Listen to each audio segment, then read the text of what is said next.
नमस्कार. श्री ब्रह्मचैतन्य महाराज प्रवचने सार. ऑगस्ट महिना.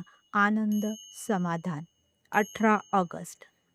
रामाला अनन्य भावे शरण जा. प्रपंचात देवाची आवश्यकता आहे हे सांगायला नको. प्रत्येकाने आपापल्या परिस्थितीचा अनुभव जर पाहिला तर त्याला असे आढळून येईल की आपले हे सर्व वैभव केवळ रामाच्या कृपेचेच आहे. जो काही पडसा अडका मान मरातब मिळतो आहे तो सर्व भगवंताच्या कृपेमुळे आहे हे प्रत्येकजण जाणून आहे. म्हणून जे जे कर्म आपल्या हातून घडत असते ते त्याच्याच सत्तेने होत असते याची खात्री बाळगून कोणत्याही बऱ्या वाईट कर्माचा अभिमान धरू नका किंवा खेदही करू नका. गर्व झालास तर रामाची आठवण करा. तो तुमचा अभिमान नष्ट करेल.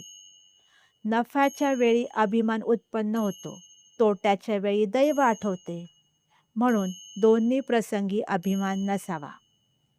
माझे कर्तेपण मेल्याशिवाय भगवंत प्रसन्न होणार नाही. प्रत्येक कर्माच्या वेळी त्याचे स्मरण करूया. राम करता म्हणेल तो सुखी, मी करता म्हणेल तो दुःखी. लहान मुलाप्रमाणे निरअभिमान असावे. रामालाच सर्व समर्पण करू आणि समाधान मानून घेऊ. रामाला शरण जावे आणि मजेने असावे. आनंदाने संसार करावा. तुझ्या नामस्मरणाची गोडी दे हे त्याच्याकडे मागावे. रामाला अनन्य भावाने शरण जा. तो तुम्हाला मदत करायला सदैव तयार आहे.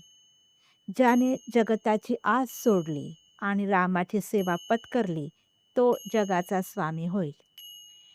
म्हातारे असतील त्यांनी भगवत भजनात आपला वेळ घालवावा आणि तरुण असतील त्यांनी भगवत स्मरणात कर्तव्याला चुकू नये. हाच समाधानाचा मार्ग आहे. यातच सर्वस्व आहे. जो भगवंताच्या प्रेमात नेहमी निमग्न राहतो त्याला उपदेश करण्याची जरुरी नसते. भगवंताचे प्रेम एक त्याच्या नामानेच साधेल. म्हणून नेहमी भगवंताच्या नामात राहून आनंदात आयुष्य घालवा. भगवंत कृपा करेल. राम करता आहे अशी ज्याची श्रद्धा त्यालाच आस्तिक म्हणावा.